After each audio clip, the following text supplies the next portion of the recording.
અમદાવાદમાં રથયાત્રા પૂર્વે આજે જળયાત્રાનું પર્વ છે અને ભગવાન જગન્નાથની 149મી રથયાત્રાનો ભારે ઉત્સાહ છે। ગજરાજ, ધ્વજા, પતાકા અને ઢોલ નગારા સાથે બળદગાડા સાથે આ જળયાત્રા કાઢવામાં આવી।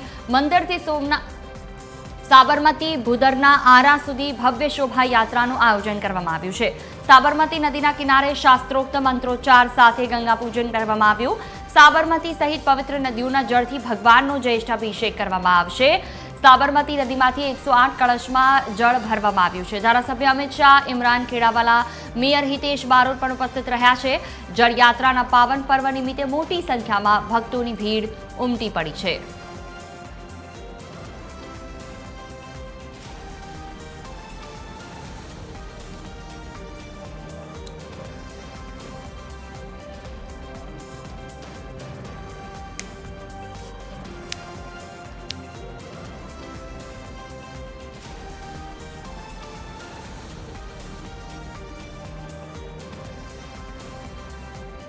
आज बाबते વધુ માહિતી સાથે સંવાદદાતા આયુષી યાજ્ઞિક અમારી સાથે જોડાયા છે મંદિરેથી। જી આયુષી, જળયાત્રાનો પાવન પર્વ અને આજથી રથયાત્રાની શરૂઆત એવું કહી શકાય, કેવા પ્રકારનો માહોલ છે, શું સ્થિતિ છે ત્યાં?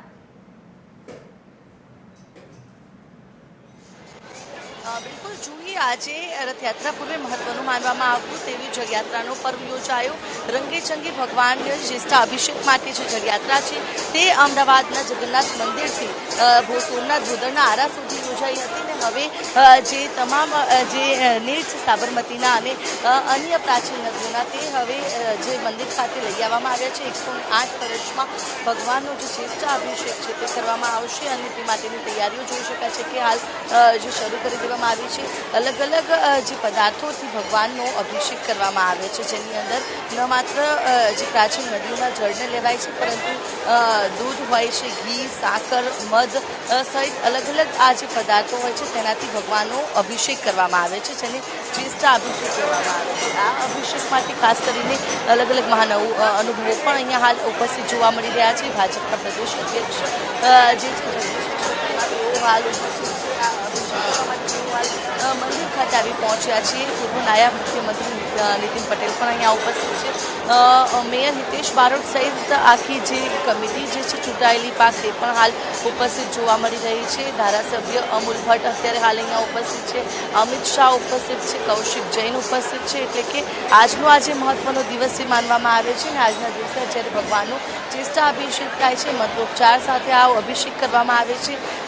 જે અલગ અલગ નદીઓના જે નીર લાવવામાં આવ્યા છે તે નીર જે છે તેને તેનાથી અભિષેકની શરૂઆત થશે। મુહૂર્ત જોવામાં આવતું હોય છે, જેવું શુભ મુહૂર્તની શરૂઆત થશે તરત જ આ અભિષેક જે છે તે કરી દેવામાં આવશે શરૂ અને આ અભિષેક શરૂ થતાની સાથે જ જે મંત્રોચ્ચાર સાથે આ વિધિ વિધાનો જે રથયાત્રાના હોય છે તેની શરૂઆત થવા મળશે અને ભગવાનનો આ અભિષેક પૂર્ણ થયા બાદ ભગવાન સાંજે મામાના ઘરે એટલે કે સરસથી રોકાવા જશે। યજમાન પરિવાર છે કે જે ભગવાનને વાજતે ગાજતે લેવા માટે આવશે અને હવે આ જે અભિષેક છે તે શરૂ થશે। થોડીક જ વારમાં અભિષેકને શરૂ કરવામાં આવશે। સૌ પ્રથમ મંદિરના જે મહંત છે દિલીપદાસજી મહારાજ કે જે આ અભિષેક તેમનો પ્રારંભ કરાવશે, જે સોમનાથ ભૂદરના આરે મંત્રોચ્ચાર સાથે ગંગા પૂજન કરવામાં આવ્યું। ગંગા પૂજન જે પૂર્ણ થયું અને ત્યારબાદ છે જળ સાબરમતી નદીના લઈને આવવામાં આવ્યા છે। પ્રથમ તેનો અભિષેક થશે। જે કળશ છે તે તૈયાર કરવામાં આવ્યા છે અને જે આ મંત્રોચ્ચાર સાથે હવે જોઈ શકાય છે કે દિલીપદાસજી મહારાજ મહંત છે જગન્નાથ મંદિરના તેમના દ્વારા હવે આ મંત્રોચ્ચાર જે છે કરવામાં આવી રહ્યા છે અને હવે આ જે શરૂઆત છે જ્યેષ્ઠ અભિષેકને તે કરવામાં આવે છે। દરેકે દરેક રથયાત્રાના પર્વનું અલગ જ મહત્વ રહેલું છે અને આ જ પ્રાચીન સમયથી ચાલી આવતી આ પરંપરાઓને અત્યારે હાલ જે નિભાવવામાં આવી રહી છે અને આ મંત્રોચ્ચાર કરવામાં આવી રહ્યા છે।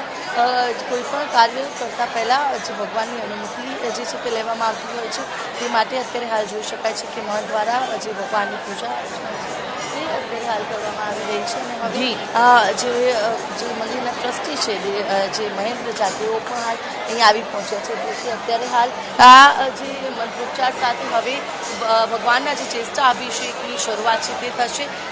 સંતો મહંતો પણ તેની અંદર જોડાશે, મોટી સંખ્યામાં ભાવિક ભક્તો પણ તેની અંદર જોડાયા છે અને હવે મંત્રોચ્ચાર સાથે આ જ્યેષ્ઠ અભિષેકની શરૂઆત થઈ છે। બિલકુલ આયુષી, તમામ જાણકારી બદલ આભાર। તો જળયાત્રાની શરૂઆત અને મંદિરમાં તમામ જે ભક્તો છે તે આવી પહોંચ્યા છે. બસ થોડી જ વારમાં મુહૂર્ત સાથે જળાભિષેકની શરૂઆત કરવામાં આવશે. અનેક ભજન મંડળીઓ આ જળયાત્રામાં જોડાઈ હતી. ગજરાજ, ધ્વજા, પતાકા અને ઢોલ નગારા સાથે બળદગાડા સાથેની આ જળયાત્રા કે જ્યાં સાબરમતી બુદરના આરે શાસ્ત્રોક્ત વિધિ અને મંત્રોચ્ચાર સાથે જળ એકત્ર કરવામાં આવ્યું અને આ જળયાત્રા મંદિર પરત ફરી છે. ત્યારે હવે આ જળયાત્રામાં થોડા જ સમયમાં જળાભિષેક પણ કરવામાં આવશે. શુભ મુહૂર્તમાં જળાભિષેકની શરૂઆત કરવામાં આવતી હોય છે. ધારાસભ્ય અમિત શાહ, ઇમરાન ખેડાવાલા, મેયર હિતેશ બારોટ, પૂર્વ ડેપ્યુટી સીએમ નીતિન પટેલ સહિતના અનેક મહાનુભાવો પણ ત્યાં ઉપસ્થિત છે. પાવન પર્વ નિમિત્તે મોટી સંખ્યામાં ભક્તોની ભીડ પણ ત્યાં ઉમટી પડી છે.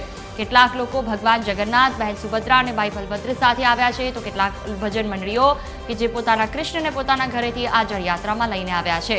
આ જળયાત્રા બાદ 15 દિવસ ભગવાન મામાના ઘરે રહેશે અને ત્યારબાદ અષાઢી બીજે ભગવાન જગન્નાથની રથયાત્રા નીકળશે. વાજતે ગાજતે જે આ વખતે રથયાત્રાના યજમાન છે તેઓ ભગવાનને લેવા માટે આવશે અને સરસપુરમાં તેઓ મામાના ઘરે રોકાણ કરશે.